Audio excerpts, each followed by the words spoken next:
আসসালামু আলাইকুম। সবাই কেমন আছেন? আশা করছি সবাই ভালো আছেন। আলহামদুলিল্লাহ, আল্লাহ তাআলার অশেষ রহমতে আমরাও ভালো আছি। দূরে এবং কাছের দেশে এবং দেশের বাইরে যে যেখান থেকে আমার ভিডিওটি দেখছেন সবাইকে আন্তরিক ভালোবাসা ও শুভেচ্ছা জানিয়ে আজকের ভিডিওটি শুরু করছি। আমার সাহেবের জন্য একটু মাটির পাত্রে রান্নাবান্না করব, তো সেই কারণে একটু মাটির পাত্র নামিয়ে নিয়েছি। একটু মুরগির মাংস করব আর একটু সাদা ভাত রান্না করব। ইচ্ছে ছিল একটু গরুর মাংস রান্না করার, কিন্তু দুইজনেরই অ্যালার্জির প্রবলেমটা মনে হয় একটু বেড়েছে, তো সেই কারণে চাচ্ছি যে একটু মুরগির মাংসই রান্নাবান্না করি।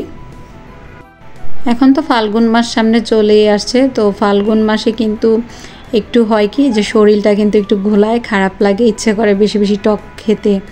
তারপর শরীরও মাঝে মধ্যে দেখবেন যে সময় প্রেশার হাফ ডাউন করে, এরকম অবস্থা। তো এই মাসটা সম্পূর্ণই চেষ্টা করব যে একটু শাক সবজি একটু ঝোল তরকারি খাওয়ার জন্য, নয়তোবা শরীরও একদম কষে যাবে। কয়েকদিন ধরে মেহমানের এত বেশি প্রেশার গিয়েছে, আর মেহমান থাকলে তো বুঝেনি যে রান্না বান্না একটু মাংস একটু রিচ খাবার না হলেও চলে না। তো চিন্তা করছি যে কালকে থেকে একদম ঝোল টাইপের তরকারিগুলো রান্না করব। তো আমি না মাটির পাত্রে রান্না করলে সবসময় মুরগির মাংসটা একটু মেখে বসিয়ে দিই, তাহলে সুন্দর হয় আর কি। মাটির পাত্রে বেশি খোঁচাখুচি করলে কিন্তু পাত্রটা নষ্ট হয়ে যেতে পারে, সে কারণে যে কোনো মাংসই রান্না করেন না কেন এভাবে মেখে বসালে ভালো। আর এই জায়গাটার অবস্থা দেখেন, এই জায়গাটা এমন এলোমেলো হয়ে আছে, এগুলো চিন্তা করছি সব একদিন আবার গুছাতে হবে। মেহমানের ঝামেলা সব কিছু ঝামেলা শেষ হলে তো চিন্তা করছি রান্নাঘরটা আবার একদিন ডিপ ক্লিন করব, করে পরবর্তীতে আপনাদের সাথে শেয়ার করব। অনেকেই আমার কিচেন ট্যুর ভিডিও দেখতে চেয়েছেন, তো আমারও ইচ্ছে আছে সামনে কিচেনের একটা ভিডিও করব। আমার রান্নাঘরটা আর একটু গুছিয়ে নেই, ইচ্ছে করলেও মনের মতন কিন্তু রান্নাঘর ওইভাবে গুছাতে পারছি না। এক তো পুরনো জিনিসে ভরা রান্নাঘরের মধ্যে, আর এক হলো ভাড়া বাসায় তো বোঝেনি নিজের মন মতন কিচেন ওইভাবে সাজানো যায় না। তারপরও আপনারা যেহেতু দেখতে চেয়েছেন, আমি সামনে একটি ভিডিওতে শেয়ার করার চেষ্টা করব। তো এদিকে মাটির পাত্রে ভাত আর মুরগির মাংস বসিয়ে দিয়েছি। দেখতে দেখতে কিন্তু শীতকাল প্রায় চলেই গেল, আর শীতকাল চলে গেলে আর এরকম রাত্র করে রান্না বান্না খেতে কিন্তু এত বেশি ভালো লাগবে না। এই যে এত শীত গিয়েছে, এর মধ্যে এত বেশি রান্না বান্না করেছি, তারপরও কিন্তু খারাপ লাগেনি, একদমই ভালো লেগেছে চুলার সামনে দাঁড়িয়ে রান্না করতে। কিন্তু সামনে যে গরমকাল আসবে, আমার গরমকাল বেশি পছন্দ না, আমার ভালো লাগে না। তো গরমকালে কিন্তু এত পরিশ্রম ইচ্ছে করলেও আমি করতে পারবো না। মুরগির মাংসে কিন্তু মাখানোর সময় 1 কাপ পরিমাণ পানি দিয়েছিলাম, সেই পানিটা একদম শুকিয়ে তেলের সাথে মুরগির মাংস আর মশলা ভালোভাবে কষা কষা হয়ে গিয়েছে। এই অবস্থায় আপনি যেমন ঝোল খেতে চান এরকম ঝোল দিয়ে তারপর সামান্য পরিমাণ একটু জিরার গুঁড়া দিয়ে নামিয়ে নেবেন। আমি তো এইভাবেই রান্না করি মেখে বসালে, তো এভাবে করে দেখবেন, আশা করছি যে ভালো লাগবে। আমি ঝোলের পরিমাণটা সামান্য রেখে তারপর মাংসটা নামিয়ে নিব। জিরা দিয়ে দিয়েছি, আর 5 মিনিটের মতন জাল দিলেই নামিয়ে ফেলতে পারবো। আর আমার ঘরে একটু ঝোল তরকারিটা বেশি চলে, মেহমান আসলে দেখা যায় একটু কষা তরকারি রান্না টান্না করা হলেও সাধারণত ঝোল তরকারিটা বাচ্চারা বেশি পছন্দ করে। মাংস রান্না করলে মেয়েরা সবসময় বলবে যে মা 2টা আলু দিও, একটু ঝোল দিও, তো বাচ্চার বাবাও কিন্তু এভাবেই পছন্দ করে। তো আজকে ঘরে আলু ছিল না, নয়তো বা মাংসে আমি আলুও দিতাম। এদিকে ভাত রান্না হয়ে গিয়েছে। মাটির পাত্রে আমি ভাতটা বসালে হয় কি, অনেক সময় মারগালি, অনেক সময় চাউলের ডবল পরিমাণ পানি দিয়ে দিই। রান্না বান্না শেষে রাতে আর ক্যামেরা অন করতে পারিনি, তো পরের দিন সকাল থেকে আবার ক্যামেরাটা অন করছি। সকালবেলা উঠে ঘরটা গুছিয়ে ঘরটা ভালোভাবে ঝাড়ু দিয়ে এবার ঘরটা মুছে নিচ্ছি। ঘরটা মুছে নেওয়ার পর আরও কিছু কাপড় চোপড় আছে, সেগুলো একটু গোছাতে হবে। খাটের সাইডবোর্ডে যে বইগুলো দেখতে পাচ্ছেন এগুলো আমার হাজব্যান্ডের লেখা বই, তো উনি লিখতে অনেক ভালোবাসে। আগামী কোনো এক ভিডিওতে আপনাদের সাথে ওনার কিছু বই নিয়ে আলোচনা করব আর শেয়ার করব, আশা করছি আপনাদের কাছে ভালো লাগবে। উনি ওনার জীবনটা বাইরের দেশে কাটালেও ওনার লাইফটা বেশিরভাগ উনি লেখার পিছনেই খরচ করেছেন। উনি লিখতে ভালোবাসেন। আসলে আল্লাহ তাআলা যার ভিতরে যেই প্রতিভা দিয়েছেন, দেখা গিয়েছে যে সেই প্রতিভাটাকে কিন্তু আমরা ফুটিয়ে তোলার চেষ্টাই করি। আমার কাছে যে কাজটা সহজ মনে হয়, যে কাজটা আমার কাছে ভালো লাগে, এটা আমি করতে পছন্দ করি। ওনার কাছে এই বই লেখাটা সবসময় একটা জাদুর মতো ছিল। উনি এত বেশি লিখতে পারে, যে কোনো একটা বিষয় চিন্তা ভাবনা করে সেটা নিয়ে সুন্দরভাবে উপস্থাপন করে লেখাটা, এটা কিন্তু আমি মনে করি অনেক জ্ঞানের বিষয়। আমার তুলনায় আমার হাজব্যান্ড অনেক জ্ঞানী, অনেক শিক্ষিত, এই তুলনায় আমি নিজেকে কিছুই মনে করি না। ওনার এই বইটা নতুন প্রকাশিত হয়েছে। আজকে যেহেতু বই নিয়ে আমি কোনো ভিডিও ধারণ করিনি, আপনাদের সাথে এমনিতেই ভিডিওতে কথায় কথায় গল্পটা শেয়ার করে ফেললাম। তো এই বিষয়টা নিয়ে আপনাদের সাথে আরেকটা ভিডিওতে অবশ্যই আলোচনা করব। ওনার বইটির নাম দিয়েছে উনি আল কোরআন মতে রাসূলের জীবনী। তো এই বই সম্পর্কে অনেক কথাই আপনাদেরকে বলে ফেললাম। আসলে আমার যেই বিষয়ে জ্ঞান কম, সেই বিষয় নিয়ে আপনাদের সাথে আমি ওইভাবে শেয়ার করতে চাই না, বলতেও চাই না। আগে নিজে শিখবো, তারপর তো আপনাদের সাথে শেয়ার করব, বলবো। আমি মনে করি প্রত্যেকটি মানুষেরই উচিত যে কোনো বিষয় সম্পর্কে ভালোভাবে জেনে তারপর সামনের মানুষটার সামনে তুলে ধরার জন্য। আমার যদি কোনো বিষয়ে প্রাথমিক ধারণা না থাকে, তাহলে সেই বিষয়টা আমি আপনাদের সাথে কিভাবে শেয়ার করব বা সেই বিষয়টা নিয়ে কিভাবে বা তুলে ধরি। আমি সংসারী মানুষ, আমি সংসার করতে পছন্দ করি, রান্না বান্না করতে পছন্দ করি। সেগুলো আমি যতটুকু পারি আপনাদের সামনে তুলে ধরার চেষ্টা করি। কোন তরকারিতে কতটুকু মশলা হলে ভালো লাগবে, কি দিলে ভালো লাগবে, এটা সম্পর্কে আমার যতটুকু ধারণা আছে ততটুকু ধারণা থেকে কিন্তু আপনাদের সাথে শেয়ার করে ফেলি। কিন্তু একটা বই সম্পর্কে আপনাদেরকে আমি যে প্রাথমিক ধারণাটা দিব, সেই জ্ঞানটা আমার ভিতরে থাকতে হবে, তারপর তো আপনাদের সাথে ওইভাবে তুলে ধরবো। এই ভিডিওটি যখন আমি ভয়েস ওভার করছিলাম, অলরেডি আমার হাজব্যান্ড উনি বাইরে চলে গিয়েছে। উনি যদি বাসায় থাকতো তাহলে অবশ্যই বলতাম, আপনি ভয়েস ওভারের মাধ্যমে কিছু না কিছু আমার দর্শকদের বলে দেন আপনার বই সম্পর্কে। তো অনেক ভালো লাগা কাজ করে। নিজে যতটুকু জ্ঞান আছে বা যাই আছে, মানুষের শিক্ষাটাকে মূল্য দেওয়ার চেষ্টা করি। ছোট সময় একটি প্রবাদ শুনেছিলাম যে শিক্ষিত শত্রুও ভালো মূর্খ বন্ধু থেকে। আসলে আমরা জীবন চলার পথে কিন্তু আমরা বুঝতেই পারি এইসব বিষয়গুলো সম্পর্কে আমাদের ধারণা হয়েই যায় কোনো না কোনোভাবে। আপনি লাইফটাকে যত সাধারণই লিড করতে চান না কেন, লাইফে জটিলতা থাকবেই।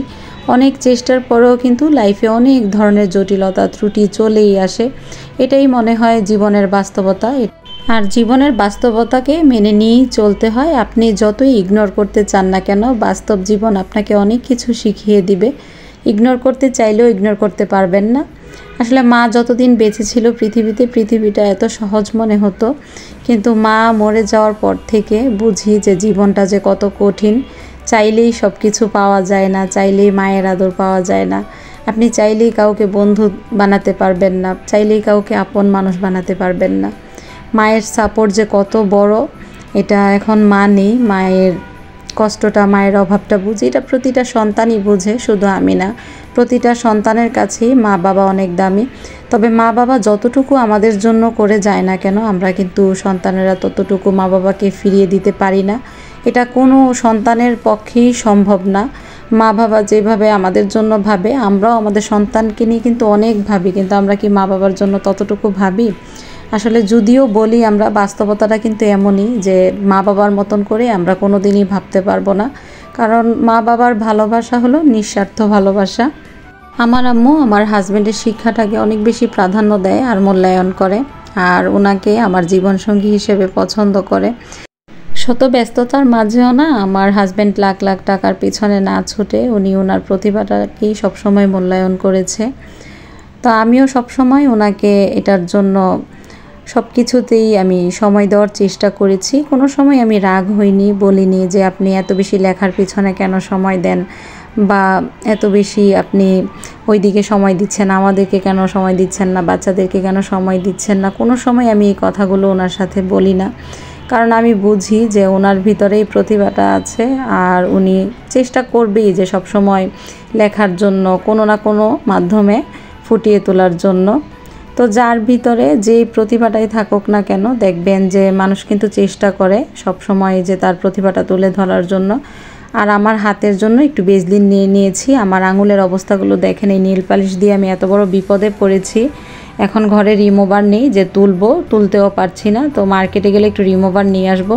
সেই কারণে আমি খুব কমই নেল পালিশটা ব্যবহার করি, আমার তেমন একটা পছন্দ না। মেহেদিটা আমার পছন্দ, আর হাতে দিলে কিন্তু দেখতেও ভালো লাগে। আর নেল পালিশ দিলে তো একটু নামাজের দিক থেকেও দেখা যায় যে অনেক সময় সমস্যা, তো আমার চোখে অনেক বেশি বাজছিল, আমার নিজের হাতকে নিজেরই দেখতে খারাপ লাগছিল। আপনাদের সাথে গল্প করতে করতে ঘরের কাজকর্ম করতে করতে বাসা থেকে ফোন এসেছে যে আব্বুর শরীরটা বেশি ভালো না, তো ওনার জন্য একটু ফুচকা নিতে এসেছি। ওনার প্রেশারটা বেড়ে আছে আর কি, একটু ফুচকার টক খেলে যদি ভালো লাগে। এমনিতে বাসায় একটু তেঁতুল গুলিয়ে দিয়েছে, শরবত দিয়েছে, মাথায় পানি দিয়েছে। তো ওনাকে আবার সন্ধ্যার দিকে ডাক্তার দেখাতে হবে। হঠাৎ করে শরীরের অবস্থা অনেক খারাপ হয়ে গিয়েছে। আর আম্মু নেই তো, বয়সও হয়ে গিয়েছে, দেখা যায় যে উনিও একটু ভেঙে পড়েছে আর কি মানসিক দিক থেকে, সেই কারণে প্রায়ই অসুস্থ হয়ে পড়ে। বাবার বাড়ি থেকে ফেরার পথে দেখলাম আবার যে ভ্যান গাড়িতে সুন্দর তরকারি নিয়ে এসেছে। ঘরে এমনিতেও একটু তরকারির প্রয়োজন ছিল, তো আমি কিছু তরকারি কিনে নিয়ে আসলাম। এখানে কিছু বেগুন নিয়ে এসেছি, কাঁচা কলা নিয়ে এসেছি, টমেটো নিয়ে এসেছি, আর হলো একটু ধনিয়া পাতা, কাঁচামরিচ, আর ঘরে 2-3 প্রকারের সবজি আছে। এই দিয়ে আমার মোটামুটি 4-5 দিন চলে যাবে। সবজিটা বেশি আনলে হয় কি, ঘরের মধ্যে অনেক সময় নষ্টই হয় বেশিরভাগ, আর কম পরিমাণে আনলে খাওয়া হয়ে যায়। সবজিগুলোর উপরে না অনেক পানি ছিল, তো চিন্তা করলাম যে পলিথিন থেকে বাইরে বের করে রাখি, পানিগুলো একটু শুকিয়ে গেলে তারপর পলিথিন করে রেখে দিব আলাদা করে ফ্রিজের মধ্যে। তো আমি এখন একটু টক তরকারি রান্না করে নিব। দেশি টমেটো কিনে নিয়ে এসেছি, তো ছোট মাছ দিয়ে একটু আলু দিয়ে ঝোল করব। একটু টক তরকারি খেতে ইচ্ছে করছিল। ছোট মাছটা আমি প্রথমে পেঁয়াজের সাথে তেলের মধ্যে দিয়ে দিয়েছি। আপনারা ইচ্ছা করলে এই তরকারিটা না মাখিয়েও বসাতে পারবেন, অনেকে দেখেছি যে একেবারে মাখিয়েও বসিয়ে দেয়। তো সামান্য পরিমাণে একটু হলুদ, ধনিয়া আর মরিচের গুঁড়া দিয়ে দিয়েছি। এখন সামান্য পরিমাণ পানি দিয়ে কিছুক্ষণ আমি মাছটা কষিয়ে নিব, তাহলে মাছের যে কাঁচা একটা গন্ধ আসে না, সেটা লাগবে না, খেতে ভালো লাগবে। আর এত ছোট মাছ কিন্তু ভাজা যায় না, ভাজলে আপনার স্বাদটা নষ্ট হয়ে যায়। তো সামান্য পরিমাণ লবণ দিয়ে দিয়েছি। এখন আমি তরকারিটা ভালোভাবে কষিয়ে নিব। তো তরকারিটা ভালোভাবে মাছটা কষানোর পর এখানে আলু আর টমেটো দিয়ে দিয়েছি। যেহেতু ছোট মাছ বেশি কিন্তু আপনার নাড়া যাবে না, তাহলে ভেঙে যাবে। আমি হালকা করে একটু মিশিয়ে দিয়ে সামান্য পরিমাণে একটু পানি দিয়ে এখন 10 মিনিটের মতন তরকারিটা ঢেকে দিব। তরকারিটা ভালোভাবে কষানো হয়ে গেলে তারপর সামান্য পরিমাণ ঝোল দিয়ে ধনিয়া পাতা, কাঁচামরিচ আর একটু রাঁধুনির গুঁড়া দিয়ে নামিয়ে নিব। রাঁধুনির গুঁড়াটাকে নরসিংদীতে আবার অনেকে খাটায়ের হজ বলে। আমরা টক তরকারিটা রান্না করলে রাঁধুনির গুঁড়াটা ইউজ করি। আর এদিকে গরম গরম ভাত রান্না করে নিয়েছি। এখন শুধু বেগুন ভাজাটা করলেই আমার আজকে দুপুরের রান্নাবান্না শেষ হয়ে যাবে। আর বেগুনটা এভাবে কাটার কারণ হলো, আমি যে সাইজের বেগুনগুলো এনেছি এই বেগুনগুলো গোল করে কাটলে দেখেছি যে প্রপার স্বাদটা পাওয়া যায় না, সেই কারণে একটা বেগুন আমি 4টা খণ্ড করে নিয়েছি। এখন আমি বেগুনটা মৃদু আছে সুন্দরভাবে ভেজে নেব। বেশি কম আঁচ দিলে কিন্তু তেল খেয়ে ফেলবে, বেগুনটা ভালোভাবে ভাজা হবে না। সে কারণে মিডিয়াম আছে সবসময় বেগুন ভাজার চেষ্টা করবেন সামনে দাঁড়িয়ে থেকে। আমার কিন্তু খুব বেশি সময় লাগেনি বেগুনটা ভাজতে, আর সুন্দরভাবে একদম প্রপার ভাজাও হয়ে গিয়েছিল। আর বেগুনে শুধুমাত্র একটু হলুদের গুঁড়া, একটু মরিচের গুঁড়া আর একটু লবণ দিয়ে আমি মেখে রেখেছিলাম। তো এই তো আপনাদের সাথে গল্প করতে করতে কিন্তু এদিকে বেগুনটা ভাজা করে ফেলেছি, আর তরকারিটাও প্রায় এদিকে রান্না কমপ্লিট হয়ে গিয়েছে। তরকারিতে এখন শুধু একটু কাঁচামরিচ আর ধনিয়া পাতা দিলে আজকের মতো দুপুরের রান্নাবান্না শেষ। ফেব্রুয়ারি আর মার্চ মাস পুরোটা মাসই আমার মনে হয় যে সবার ঘরে ঘরে এমন টমেটোর টক তরকারি থাকবে, কারণ এই দুইটা সিজন কিন্তু টানের সিজন, আর এই সিজনে একটু ঝোল খুবই খেতে ইচ্ছে করে। তো এই তো এখন ধনিয়া পাতা আর কাঁচামরিচ দিয়ে তরকারিটা নামিয়ে নেব। আপনাদের ভাই কিন্তু চলে যাবার আগে একটা কথা বলেছে যে আমার হাতে মেহেদি দিলে অনেক বেশি হাতটা সুন্দর লাগে, আর এই নেল পালিশ দেওয়াতে একদমই বিশ্রী লাগছে হাতগুলো ভিডিওর মধ্যে। তো সত্যি আমিও খেয়াল করে দেখেছি যে আমার হাতের নখগুলো দেখতে ভালো লাগছিল না। আগামীতে একদমই অ্যাভয়েড করব আমার নখে একদম এসব নেল পালিশ দেওয়া, শুধু মেহেদি দেওয়ারই চেষ্টা করব। তো আজকের মতো ভিডিওটি শেষ করছি। সবাই সুস্থ থাকবেন, ভালো থাকবেন, সবার সুস্থতা ও মঙ্গল কামনা করে আজকের মতো বিদায় নিচ্ছি। আল্লাহ হাফেজ।